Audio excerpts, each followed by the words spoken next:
गोस्वामी जी महाराज पूर्व प्रसंग में अरण्य कांड की कथा प्रारंभ करते हुए सर्वप्रथम भगवान शिव को प्रणाम किए और फिर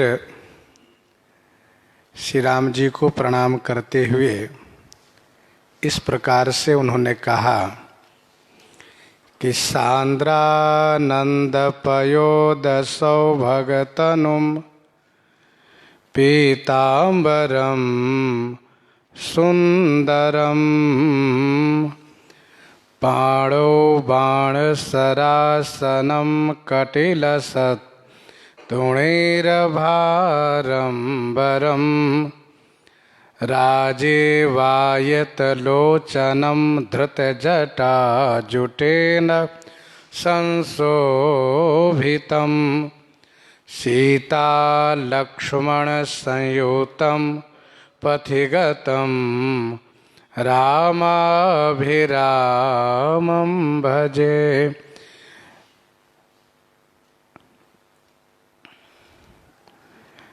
टीकाकारों ने एक विशिष्ट संत महापुरुष के नाम देते हुए लिखा है।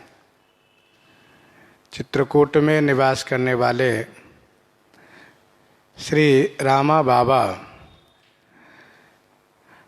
उन्होंने इस श्लोक के संदर्भ में अपना अनुभव अभिव्यक्त किया है कि किसी प्रकार से कठिन क्लेश से ग्रस्त मनुष्य यदि इस श्लोक को उच्चारण करते हैं, पाठ करते हैं, स्मरण करते हैं तो उनके कष्ट का निवारण होगा और यदि उनका शरीर छूटता है तो नित्य धाम की प्राप्ति होगी। इस श्लोक में गोस्वामी श्री तुलसीदास जी महाराज मार्ग में चलते हुए श्री सीता जी लक्ष्मण जी से युक्त श्री राम जी को स्मरण कर रहे हैं। श्री राम जी कैसे हैं? तो गोस्वामी जी कहते हैं पूर्ण आनंद स्वरूप। पयोद माने मेघ के समान सौभग तनुम, सौभग तनु माने सुंदर शरीर हैं। पीतांबरम सुंदरम, सुंदर पीतांबर धारण किए हैं। पाणव माने दोनों हाथों में धनुष बाण है। कटी में तुणीर का श्रेष्ठ भार, लसत माने सुशोभित है। लाल कमल के समान बड़े ही सुंदर नेत्र हैं जिनका। सिर पर जटा जूट धारण किए हैं और सब प्रकार से सुशोभित हैं।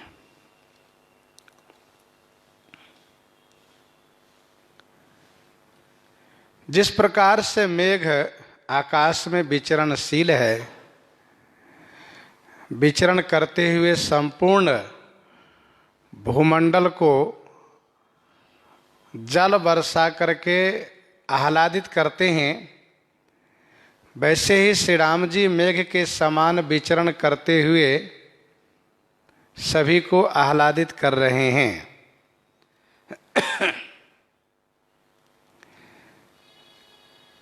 सांद्रानंद पयोद, मेघ जल से भरा हुआ होता है और श्री राम जी आनंद से भरे हुए हैं।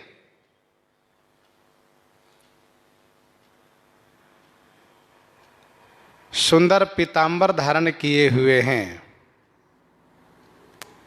पीतांबरम सुंदरम,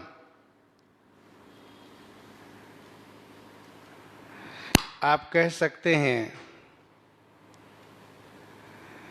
कि श्री राम जी तो मुनि वस्त्र धारण करके, बलकल धारण करके वन में आए हैं, परंतु यहाँ पर श्री रघुनाथ जी के ध्यान में गोस्वामी जी देख रहे हैं कि पीताम्बरम सुंदरम, इसका मतलब क्या है? इसका मतलब यह है कि अब श्री राम जी वीरता को प्रकट करेंगे, वीरता को प्रकट करेंगे। वीर पुरुष केसरिया जामा पहनता है, वीर पुरुष केसरिया रंग का वस्त्र धारण करता है। उत्तरकांड के ध्यान वर्णन में भी गोस्वामी जी ने इसी रूप में, इसी तरह से कहा कि पीत वस्त्रम सरसिज नयनम सर्वदा सुप्रसन्नम। वहां पर स्पष्ट रूप से कहा पीत वस्त्रम। वस्तुतः पीले रंग का बलकल श्री राम जी धारण किए हुए हैं, पीले रंग का बलकल श्री राम जी धारण किए हुए हैं। बलकलई है पीताम्बरई है, अर्थात पीले रंग का बलकल है। वैसे भगवान का एक नाम पीताम्बर भी है, भगवान का एक नाम पीताम्बर भी है। पीताम्बरो अच्युतः, इनका एक नाम पीताम्बर भी है। पीताम्बरो अच्युतः सारंगी विश्वक्षेनो जनार्दनः। तो पीले रंग के वस्त्र पीताम्बर धारण किए हुए हैं। पाणौ बाण सरासनम, हाथ में धनुष बाण लिए हुए हैं। कटि प्रदेश तरकस के बोझ से सुशोभित है।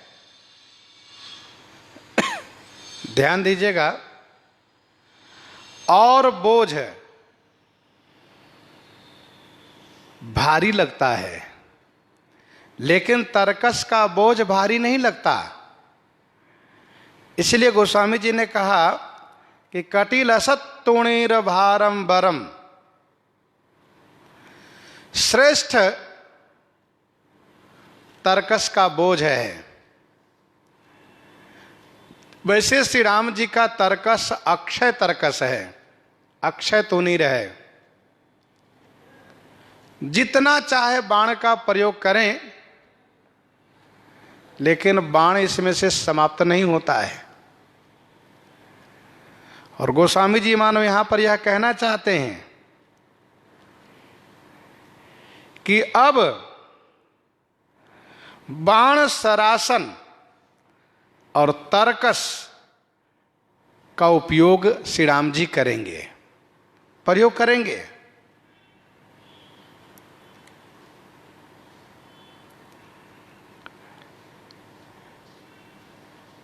यहां पर श्री राम जी के धनुष बाण और तरकस की चर्चा गोस्वामी जी कर रहे हैं ध्यान में।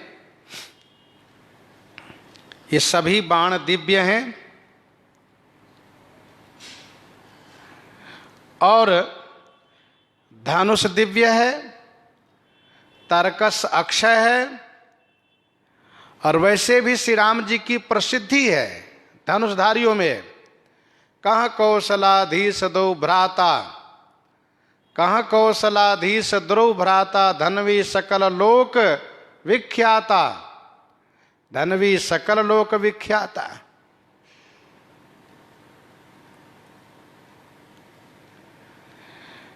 लाल कमल के समान सुंदर नेत्र हैं।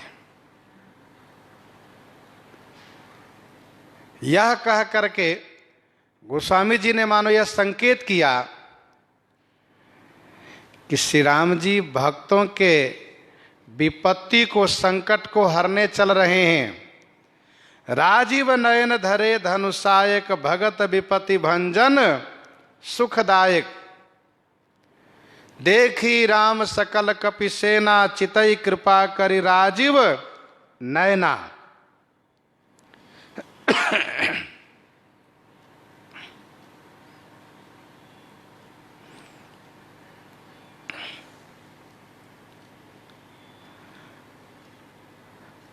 धृत जटा जुटेन संशोभितम, सीता लक्ष्मण संयुतम, पथिगतम रामाभिरामम भजे।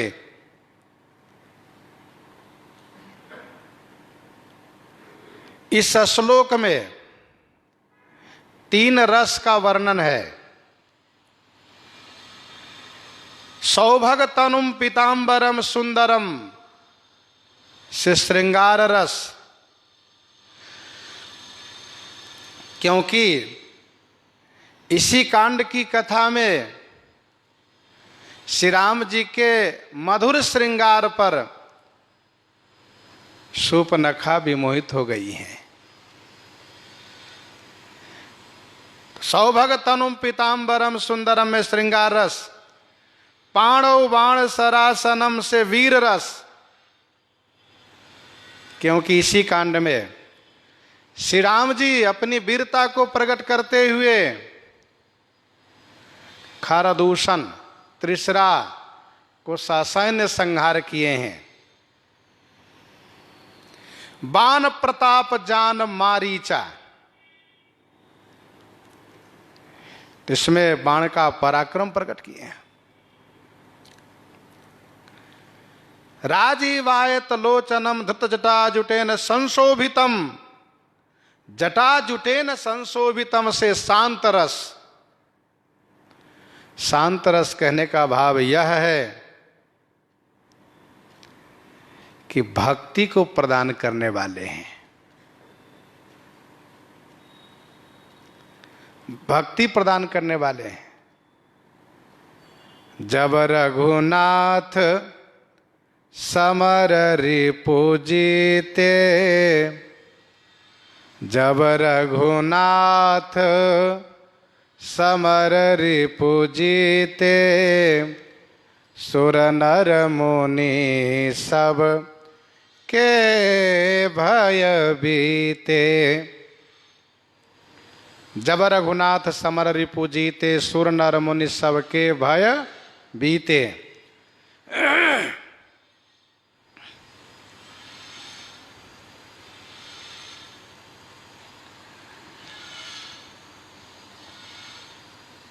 आरण्य कांड में 2 ही श्लोक में मंगलाचरण है। किष्किंधा कांड में भी 2 ही श्लोक में मंगलाचरण है। अयोध्या कांड में 3 श्लोक है, सुंदर कांड में 3 है, लंका कांड में भी 3 है। तो इस 2 कांड में 2-2 श्लोक में मंगलाचरण क्यों किए गोस्वामी जी महाराज, यह प्रश्न है। इसका उत्तर यह है, इसका समाधान यह है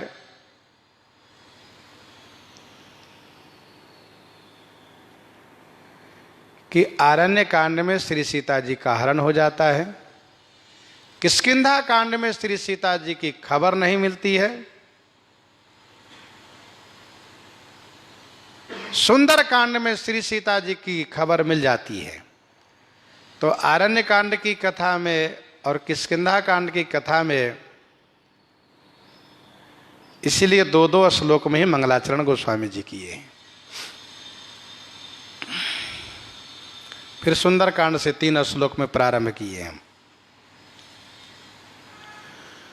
सर्वप्रथम शिव जी का वंदन प्रणाम किए, शिव जी को प्रणाम किए हैं, और फिर श्री राम जी को, क्योंकि भगवान शंकर की प्रसन्नता प्राप्त होने से भगवान शंकर की प्रसन्नता प्राप्त होने से श्री राम जी की भक्ति की प्राप्ति हो जाती है, श्री राम जी की भक्ति की प्राप्ति होती है।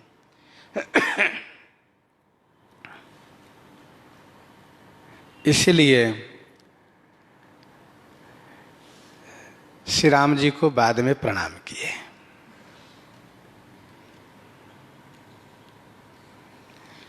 उमा राम गुण गूढ़ पंडित मुनि पावहि विरति, पावहि मोह विमूढ़ जे हरि विमुख न धर्म रति। उमा राम गुण गूढ़, हे उमा, श्री राम जी का गुण गूढ़ है। गूढ़ माने गुप्त, रहस्यपूर्ण, जिसको सब कोई न समझ पावे, न जान पावे। इससे पंडित मुनि पावहि विरति,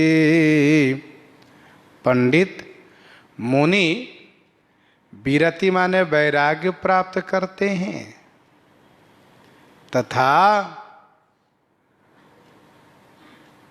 विमूढ़ जे हरि विमुख न धर्म रति, मोह पावहि, जो विशेष मूढ़ हैं, मूर्ख हैं,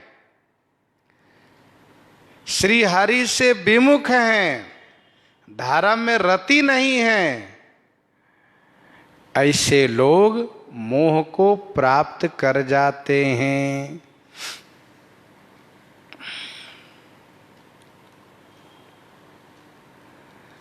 उमा राम गुण गूढ़ पंडित मुनि पावहि विरति,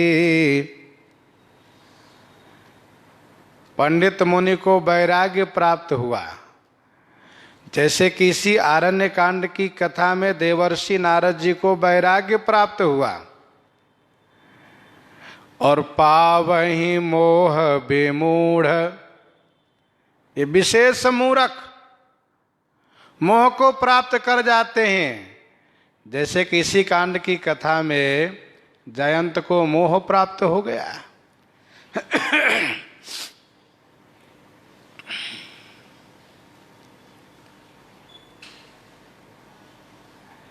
विमूढ़ किसको कहते हैं? विशेष मूर्ख कौन? जो पढ़ा लिखा मूर्ख हो। जो अनपढ़ है उसको मोह नहीं होता। जो शास्त्रज्ञ हैं, बहुत अपने आप को होशियार मानते हैं, ऐसे विशेष मूर्ख। अब जयंत रावण को विशेष मूर्ख कहने में क्या कहिएगा? ऐसा नहीं कि ये लोग बिल्कुल मूर्ख हैं। इसलिए मानसकार ने कहा विमूढ़ विशेष मूर्ख हैं।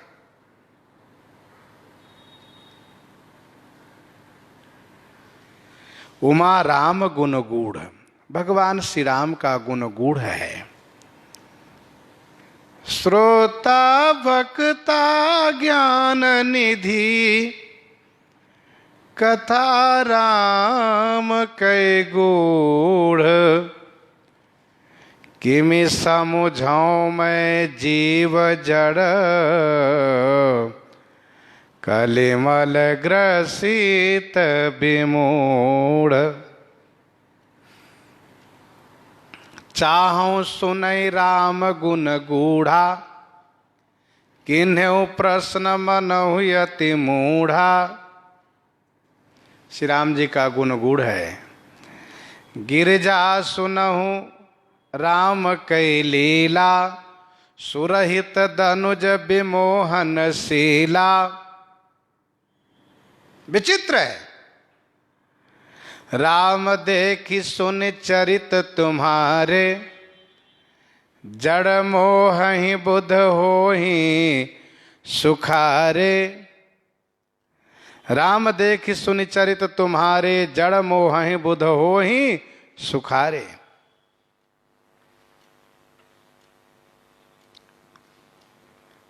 तो श्री राम जी का गुण गूढ़ है। गूढ़ माने गुप्त, छुपा हुआ।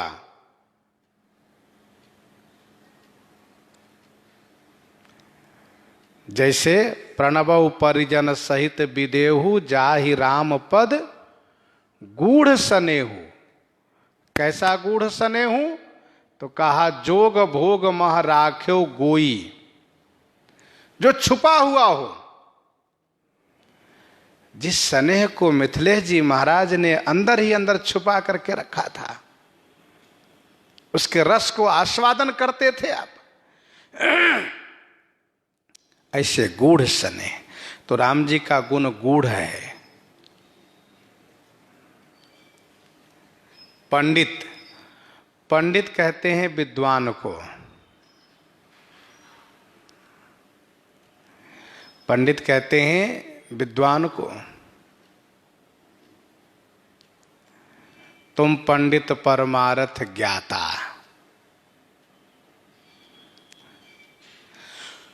पंडित जिनकी बुद्धि सत असत को विवेचन करने में कुशल हो, वही पंडित कहलाते हैं।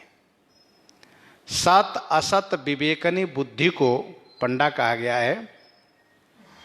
जिनमें यह बुद्धि हो वही पंडित है। तो पंडित माने जिनकी बुद्धि सत असत को विवेचन करने में कुशल हो। खरदूषण विराध बध पंडित, श्री राम जी पंडित। क्योंकि खरदूषण विराध को मारना आसान नहीं था।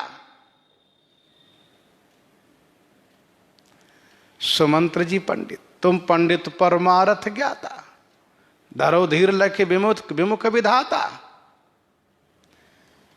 महाराजा श्री चक्रवर्ती जी पंडित। महाराज तुम पंडित ज्ञानी। तो पंडित का मतलब जो विद्वान हो, समझदार हो।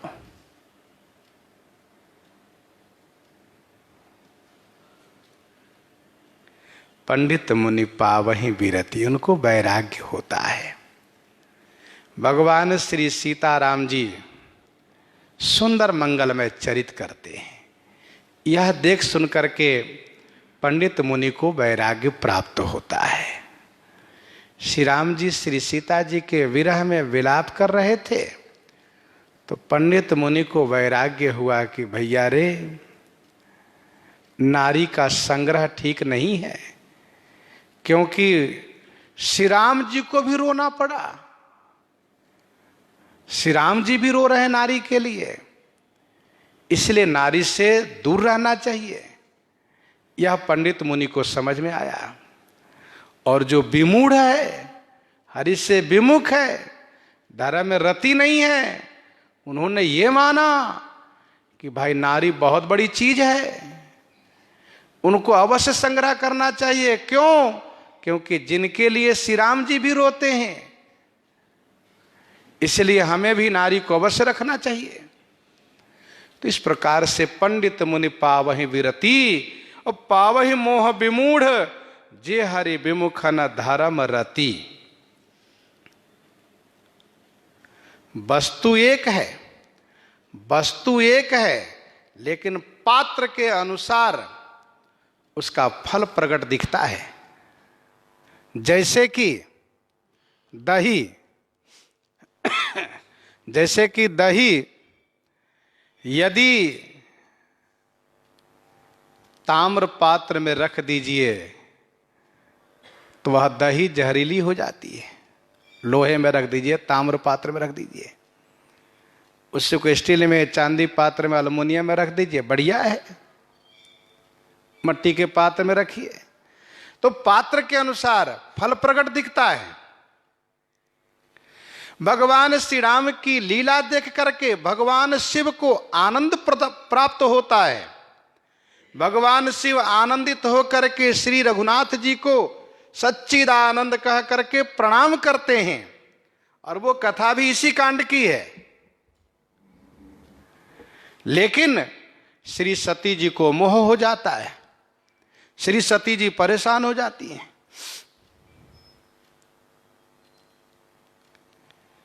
तो यह है श्री राम जी की लीला। ध्यान दीजिएगा, श्री भरतलाल जी के चरित्र में किसी को मोह नहीं होता है।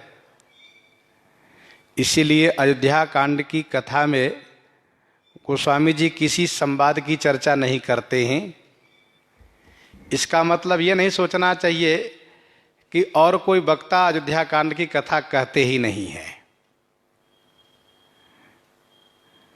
हाँ, इतना अवश्य है कि मानस जी में जो संक्षिप्त रूप में कथा सुनाते हैं वे अयोध्या कांड की कथा को छोड़ देते हैं, पर विस्तार से कहने वाले सब कोई सब कथा गाते हैं।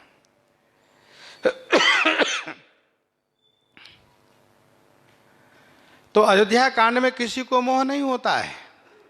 इसलिए गोस्वामी जी किसी के संवाद का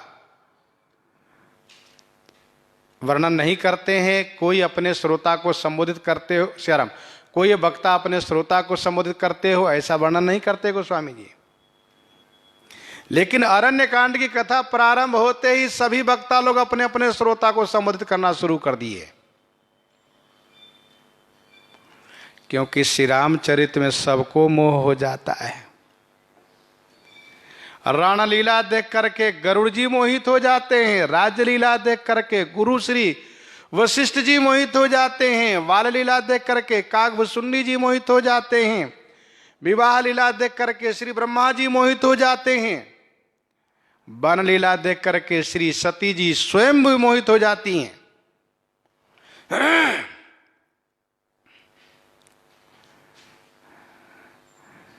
इसलिए अरण्य कांड के प्रारंभ में सभी वक्ता अपने अपने श्रोता को सावधान करने लगे। भगवान शिव पहले भगवती पार्वती को सावधान किए, देवी उमा राम गुण गूढ़। ऐसा कहा, लीला देख करके आपको मोह हो गया था, आप कथा सुन रही हो। ध्यान रखिएगा कहीं ऐसा ना हो कि लीला सुने भी मोह हो जाए। उमा राम गुण गूढ़ प्रारंभ में ही शिव जी संबोधित कर रहे हैं।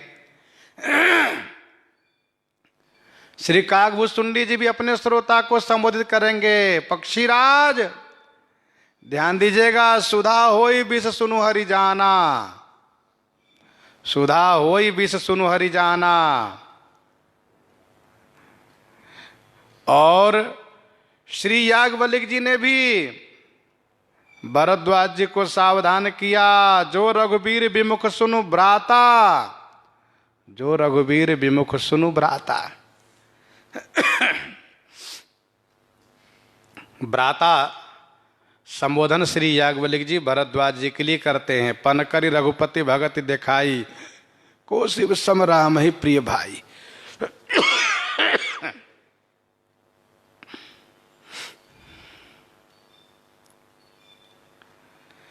गोस्वामी जी ने भी अपने आप को कहा मन से कि सुनो हे मन, रघुवीर चरित पुनीत निषेदिन, दास तुलसी गावई।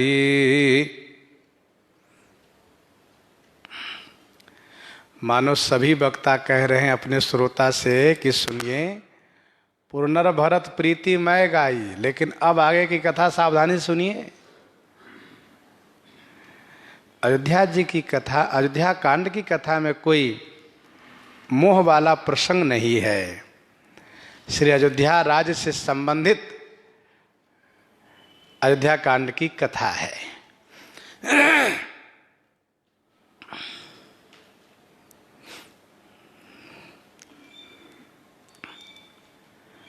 पंडित लोग मननशील हैं, उनको वैराग्य मिलता है,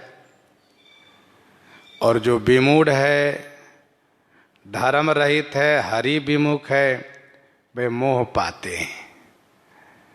कामिन कई दीनता दिखाई, कामिन कई दीनता दिखाई, धीरन के मन बिरति दृढ़ाई।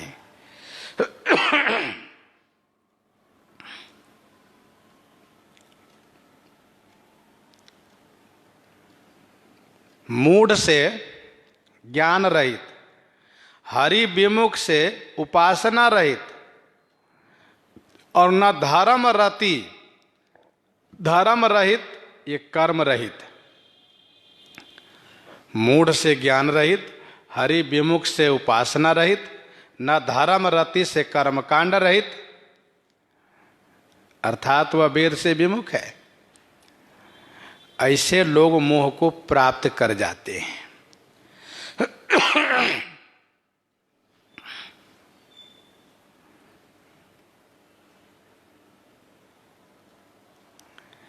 पंडित लोग समझते हैं कि ठाकुर जी अपने भक्त नारद जी के वचन को सत्य करते हुए ब्रह्मा जी की प्रार्थना पर अवतार लेकर के लीला कर रहे हैं, अपने गुणों को छुपाए हुए। परंतु जो विमूढ़ है इस बात को वे नहीं समझते हैं।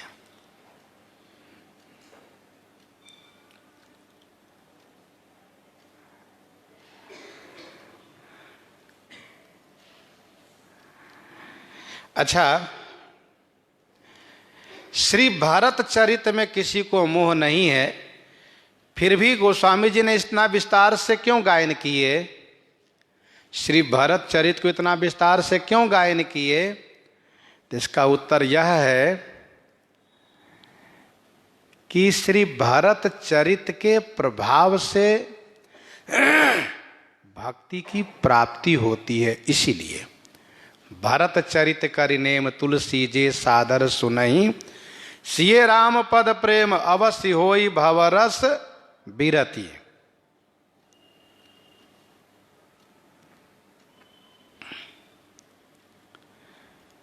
अर्थात श्री सीताराम जी के चरण कमल में अवश्य प्रेम प्राप्त होगा और संसार से वैराग्य होगा।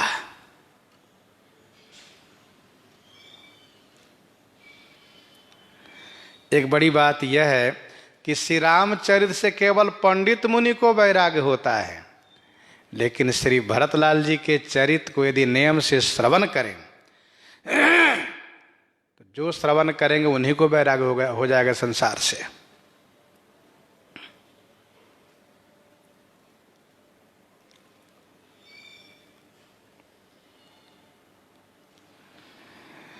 कुछ लोगों ने अर्थ ये किया है, श्री राम जी का गुण गूढ़ है अर्थात गंभीर है, पंडित मुनि वैराग्य भी पाते हैं और मोह भी पाकर के विशेष मूढ़ देख पड़ते हैं,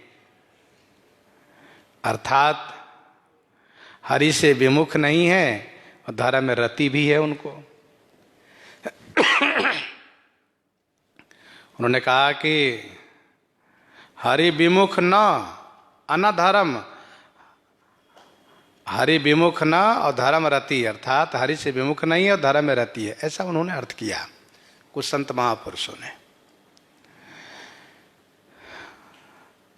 ऐसा इसलिए उन्होंने अर्थ किया कि उनका कहना है कि गरुड़ जी और सती जी को जो मोह हो गया ये तो विमूढ़ है नहीं, और ऐसा भी नहीं कि हरि से विमुख हो, और ऐसा भी नहीं है कि धर्म में रति वाले नहीं है लोग। नारद जी और गरुड़ जी, सती जी को मोह जो हो गया सो। तो ध्यान दीजिएगा, इस संदर्भ में इसका उत्तर यह है, इस संदर्भ में इसका उत्तर यह है कि ज्ञान और भक्ति दोनों यदि मजबूती के साथ है तब तो मोह नहीं होगा, और दोनों में से यदि एक कमजोर पड़ा कि मोह हो जाएगा।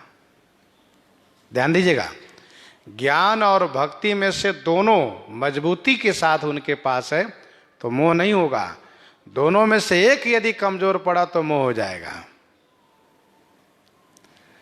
और श्री सती जी में और श्री गरुड़ जी में ज्ञान मजबूत है लेकिन भक्ति कमजोर है, इसलिए उनको मोह हुआ है। रही बात काकभूषुंडी जी की, तो उनमें क्या है, भक्ति तो मजबूत है पर ज्ञान कमजोर है, इसलिए उनको मोह हो जाता है। यद्यपि इन महापुरुषों के मोह में ठाकुर जी की इच्छा समाहित है, क्योंकि भगवान शिव कहते राम कीन्ह चाहै सोई होई। फिर भी एक समाधान होना चाहिए, तो समाधान यही है कि ज्ञान और भक्ति दोनों मजबूत होना चाहिए। भगवान श्री राघवेंद्र श्री काकभूषुंडी जी से कहते हैं कि हे काक जी, माया संभव भ्रम सब, माया संभव भ्रम सब, अब न व्यापी हैं तो ही, जाने सु ब्रह्म अनादि अज, अगुण गुणाकर मोही। ये ज्ञान है, का इस ज्ञान को मजबूती से रखना। माया संभव भ्रम सब, अब न व्यापी हैं तो ही, जाने सु ब्रह्म अनादि अज, अगुण गुणाकर मोही। और भक्ति क्या है, कहा भक्ति के लेकर कहा कि मोहि भगत प्रिय संतत, अस विचारि सुनु काग, काय वचन मन मम पद, करसु अचल अनुराग।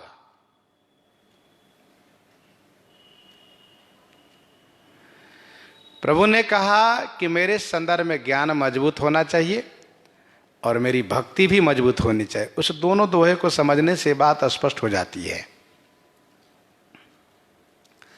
तो जाने सु ब्रह्म अनादि अज, अगुण गुणाकर मोहि, पर ध्यान रहे, मोहि भगत प्रिय संतत, अस विचारि सुनु काग, काय वचन मन मम पद, करसु अचल अनुराग। तो श्री सती जी, गरुड़ जी, श्री काकभूषुंडी जी, नारद जी आदि, इन सब में जो मोह हुआ है उसमें ये जरूर स्पष्ट है, यह बात जरूर स्पष्ट है कि किसी में भक्ति कमजोर पड़ गई है तो किसी में ज्ञान कमजोर पड़ गया है, इसीलिए मोह हुआ है। ज्ञान भी मजबूत होना चाहिए और भक्ति भी मजबूत होनी चाहिए, फिर उसको मोह नहीं हो सकता। जैसे कि भगवान से में ज्ञान भक्ति दोनों मजबूती के साथ है, उनको कभी मोह नहीं होता।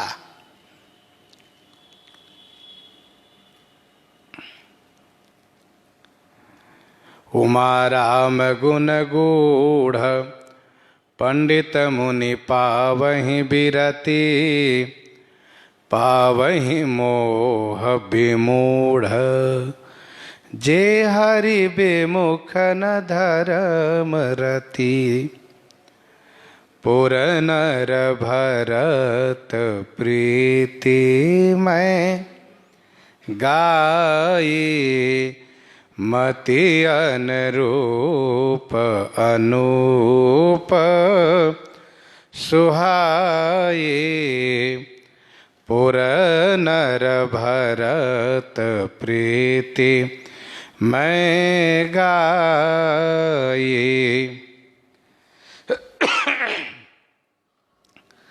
पुर नर भरत प्रीति मैं गाई, मति अनुरूप अनूप सुहाई। पुर नर भरत अनूप सुहाई प्रीति, मति अनुरूप मैं गाई।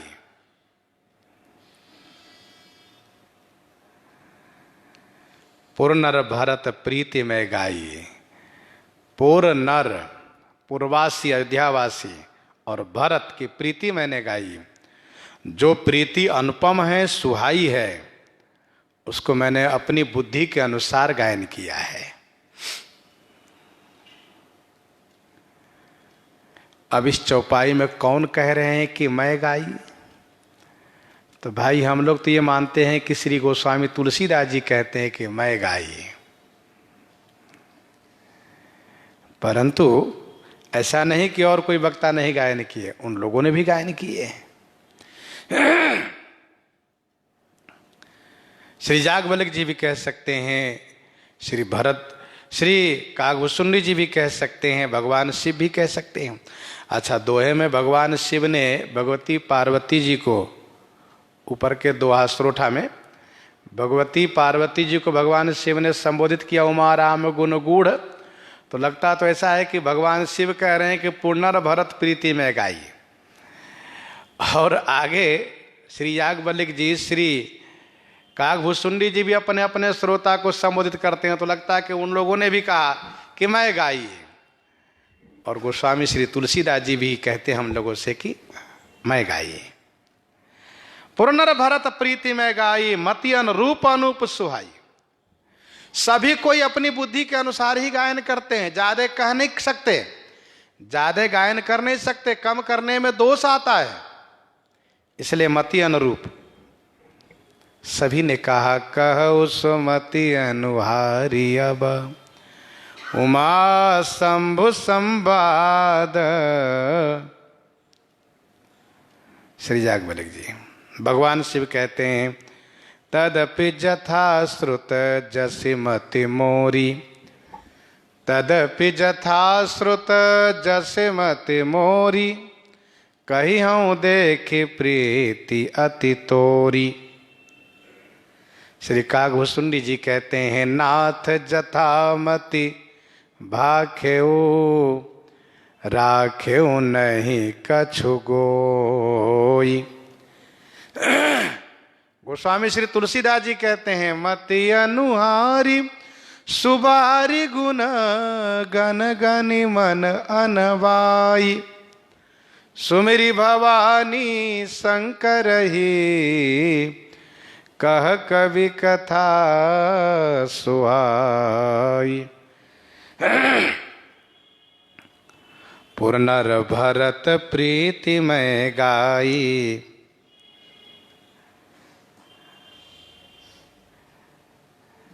यहाँ पर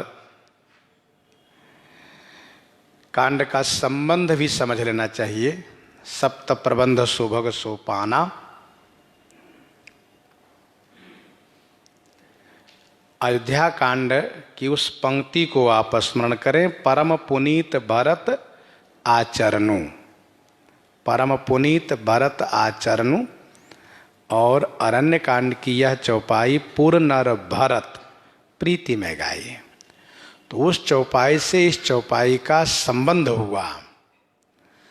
और अयोध्या कांड का महात्म, आरण्य कांड का मंगलाचरण, ये दूसरी सीढ़ी बनने के लिए दावन के रूप में हुआ।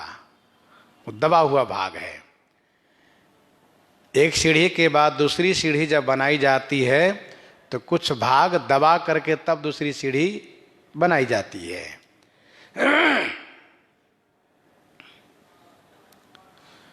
पुर प्रीति, पुर की प्रीति, नर की प्रीति, भरत की प्रीति, तीनों की प्रीति।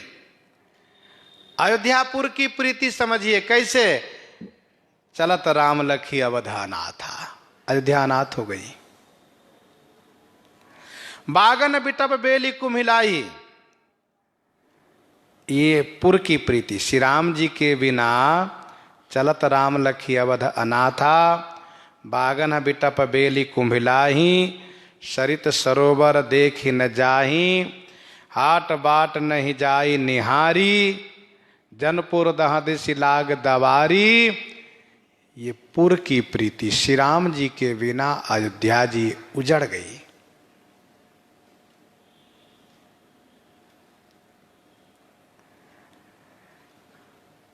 लागती अवध भयावनि भारी। वृक्ष लता मुरझा गए, नदी तालाब के जल मलिन हो गए। ये पुर की प्रीति है। और जब श्री राम जी आए हैं तब पुर की प्रीति देखिए क्या, अवधपुरी प्रभु आवत जानी, भई सकल शोभा कई खानी। तो यह अयोध्या जी अपने स्वामी को प्राप्त करके अवधपुरी प्रभु आवत जानी, भई सकल शोभा कई खानी। तो गोस्वामी जी कहते हैं पुर प्रीति मैंने गाई। ये पुर की प्रीति हुई। नर की प्रीति के संदर्भ में एक दो उदाहरण सुनिए। नर माने अयोध्या के प्रजाजन, उनकी प्रीति। चलत राम लखी अवध अनाथा, ये तो पुर की प्रीति में है। और नर की प्रीति में है बिकल लोग सब लागे साथा। बिकल लोग सब लागे साथा, बालक वृद्ध विहाय गृह लगे लोग सब साथ। नर की प्रीति में विषम वियोग न जाई बखाना, अवधि आस सब राखहीं प्राणा। विषम वियोग न जाई बखाना, अवधि आस सब राखहीं प्राणा।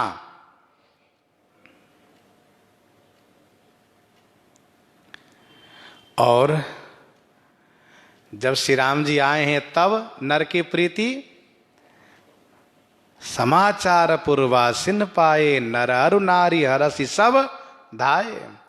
समाचार पूर्वासिन पाए, नर अरु नारी हरसि सब धाये। देखिए कितना उत्साह उमंग भर गया। और भरत की प्रीति, भरत की प्रीति आहा, कहना ही क्या है। भरत ही बिसरे पितु मरन, सुनत राम बन गौन। हेतु अपन पौ जानी जिए, थकित रहे धरि मौन। थकित रहे धरि मौन। चलत पयादे खात फला, पिता दिन तजिराज। जात मनावन रघुबर ही, भरत सरिस को आज। भरत प्रीति में मिलन प्रीति की मिजाई बखानी, कवि कुल अगम करम मन बानी। और जब श्री रघुनाथ जी आए हैं, बूझत कृपा निधि कुशल भरत ही, बचन बेगी न आवई। सुनु शिवा सो सुख बचन, मन ते भिन्न जान जो पावई। तो इस प्रकार से मानसकार ने कहा कि पुर प्रीति, नर प्रीति और भरत प्रीति मैंने गाई। मति अनुरूप अनूप सुहाई, अब प्रभु चरित सुनहु अति पावन। करत जे बन सुर, नर मुनि भावन। अब प्रभु चरित सुनहु अति पावन। करत जे बन सुर, नर मुनि भावन। अब अति पावन प्रभु चरित सुनहु, सुर नर मुनि भावन बन जे करत। अब प्रभु का अति पावन चरित सुनिए। सुर देवता नर मनुष्य मुनि को भाने वाला वन में जो चरित श्री रघुनाथ जी कर रहे हैं, प्रभु चरित। अब प्रभु चरित मतलब अब श्री राम जी प्रभुता प्रकट करते हुए चरित करेंगे। अब श्री राम जी अपनी प्रभुता प्रकट करते हुए चरित करेंगे। प्रभु चरित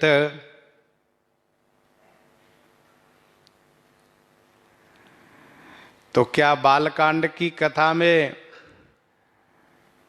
यज्ञ की रक्षा करना, असुरों का संहार करना, श्री मिथिला जी में धनुष भंग करना, श्री परशुराम जी का गर्भहरण करना, क्या इसमें प्रभुता नहीं है? तो इसका समाधान यह है कि वहां प्रभुता तो है, परंतु श्री राम जी की प्रभुता श्री विश्वामित्र जी की कृपा में समाहित हो गई, उससे में लीन हो गई। और जग प्रसिद्धि ये हुई कि मुनि प्रसाद बलितात तुम्हारी ईस अनेक करवरई टारी। मुनि प्रसाद कही द्वार सिधाए। महर्षि श्री विश्वामित्र जी के प्रसाद से, उनकी कृपा से श्री राम जी इतने बड़े बड़े काम किए। चाहे ताड़का को उन्होंने मारा, अहल्या का उद्धार किया, सुबाहु मारीच को ससैन्य संहार किया, सभी राजाओं के गर्भ को हरण करते हुए धनुष का भंग किया, श्री परशुराम जी के गर्भ को हरण किया। ये सब विश्वामित्र जी की कृपा से हुआ। परंतु अरण्य कांड की कथा में श्री राम जी का प्रभुत्व प्रकट हो रहा है। यहां अब कोई नहीं कहेंगे कि अमुक महात्मा की कृपा से, इसलिए कहा अब प्रभु चरित सुनहु अति पावन। अब जो है प्रभुता युक्त प्रभु का पावन चरित है। मानसकार ने कहा अति पावन, केवल पावन नहीं कहा, क्योंकि श्री भरत का चरित परम पुनीत भरत आचरणु, तो श्री रामचरित को अति पावन कहा। करत जे बन सुर नर मुनि भावन, जो वन में देवता मनुष्य मुनि को भाने वाला चरित कर रहे हैं। देवता रजोगुणी है, मनुष्य तमोगुणी है, मुनि सतोगुणी है। इन तीनों को भाने वाला चरित है। जब रघुनाथ समर रिपु जीते, सुर नर मुनि सबके भय बीते। एक बात और, सुर नर मुनि स्वार्थी हैं, सुर नर मुनि सब कैया रीति, स्वार्थ लागी करहीं सब प्रीति। अर्थात इन सब के हित में श्री राम जी चरित करने जा रहे हैं। अब अरण्य कांड की कथा में असुरों के दर्प को हरण करेंगे, असुरों को संहार करेंगे, जिससे देवता मनुष्य मुनि सबको सुख शांति की प्राप्ति होगी। इसलिए कहा करत जेबन सुर नर मुनि भावन, एक बार चुनि कुसुम सुहाये, एक बार चुनि कुसुम सुहाये, निज कर भूषण राम बनाए, निज कर भूषण राम बनाए। कथा के प्रारंभ में मानसकार कहते हैं एक बार। ऐसा नहीं कि एक ही बार केवल किशोरी जी को पुष्पों से आभरण, पुष्पों के आभूषण बना करके, आभरण बना करके उनको धारण करवाए। ऐसा नहीं कि एक बार हुआ है। एक बार का मतलब बड़ी घटना से संबंधित है यह शब्द। एक बार की बात है, श्री रघुनाथ जी स्वयं अपने कर कमलों से सुंदर सुंदर पुष्प चयन करके लाए। चुनी कुसुम सुहाए, सुहाए माने सुंदर, कुसुम माने पुष्प चुन करके लाए। लाल, पीला, हरा, सफेद, नारंगी आदि विभिन्न रंगों में सब पुष्पों को चुन करके लाए, क्योंकि श्री राम जी स्वयं किशोरी जी को श्रृंगार करना चाहते हैं, इसीलिए स्वयं चुन करके लाए।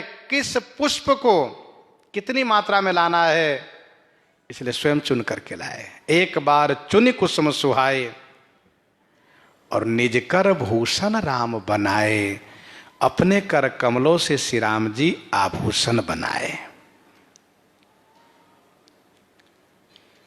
शास्त्र का विधान है कि वस्त्र आभूषण से पत्नी का सम्मान करना चाहिए। यही उनकी पूजा है। भगवान श्री राघवेंद्र तपस्वी वेशभूषा में हैं। अब बढ़िया साड़ी बढ़िया आभूषण तो नहीं ला सकते, इसीलिए पुष्पों का आभूषण, बढ़िया बसंत ऋतु है, सुंदर सुंदर फूल खिले हुए हैं। श्री रघुनाथ जी पुष्प चयन करके लाए। एक बार, हम आप इस बात से परिचित हैं कि एक बार बड़ी घटना को संकेत करता है। एक बार भरी मकर नहाए, एक बार त्रेता युग माही, एक बार भूपति मन माही, एक बार जननी अनहवाए इत्यादि जो शब्द है, यह विशेष घटना को संकेत करता है। वैसे एक बार चुनि कुसुम सुहाए, इस बार की घटना क्या है? कहा इस बार की घटना में जयंत ने जो कुकृत्य किया है और फिर उसको उसका परिणाम जो भुगतने के लिए उन सभी लोकांतरों में भागना पड़ा है, कहीं भी उसको रक्षा नहीं हुई है और अंत में श्री राम जी के शरण में आया है, तभी श्री किशोरी जी की कृपा से उनकी रक्षा हुई है। ये बड़ी घटना है। श्री राम जी अपने कर कमल से आभूषण बनाए, सीता ही पहिरा ये प्रभु सादर, बैठे फटेक शिला पर सुंदर, सीता ही पहिरा हे प्रभु सादर।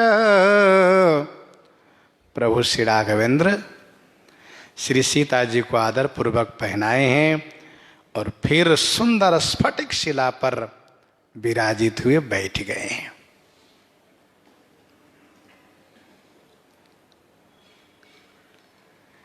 वैसे श्री राम जी की यह रहस्यात्मक लीला चित्रकूट महात्म्य में, बृहद रामायण में सविस्तार वर्णित है। मानसकार ने यहाँ पर एक लीला को प्रकट किया है और वो भी बहुत विस्तार से नहीं। श्री राम जी चित्रकूट में सुंदर लीला करते हैं, अर्थात महारास करते हैं। देवलोक से सब देवियां आती हैं, अप्सराएं आती हैं, सब श्री राम जी की लीला में सम्मिलित होकर के। और हम देवलोक ही क्यों कहें, श्री रघुनाथ जी के नित्य धाम से इनके नित्य परिकर श्री किशोरी जी की नित्य जो सखियां हैं सब उपस्थित हो जाती हैं। हाँ, देवियां आती है स्वर्ग से दर्शन करने के लिए, देखने के लिए। महाराज का संकेत है। गीतावली अयोध्या कांड 44 पद में आप पढ़ सकते हैं। फटिक शिला मृदु विशाल मंजुल सुरतरु तमाल लता ललित जाल हरित छवि बितान की। और वहां उस पद में बहुत सुंदर वर्णन है, गोस्वामी जी ने किया है वर्णन। नवल किशोर प्रेस से प्रकाशित अवध विलास ग्रंथ, नवल किशोर प्रेस से प्रकाशित अवध विलास ग्रंथ में ऐसा वर्णन है कि भगवान श्री राघवेंद्र चित्रकूट में 99 रास लीला किए। कितना? 99 रास लीला किए। और 100वां महारास, 99 महारास संपन्न हो गया। 100वां महारास आधा हो चुका था। इसमें जयंत ने आकर के विघ्न डाल दिया।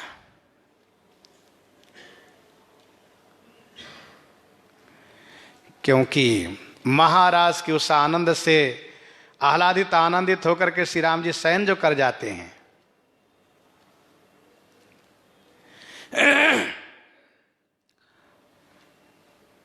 तो उस ग्रंथ में लिखा है अवध विलास में 100वां महारास जो पूरा नहीं हुआ, अधूरा रह गया, उसी महारास को भगवान श्री राम जब द्वापर युग में श्री कृष्ण अवतार धारण किए तो श्री कृष्ण अवतार में उसी को पूरा किए, जिस महारास को श्रीमद् भागवत महापुराण में वर्णन है। ऐसा उसमें वर्णन है।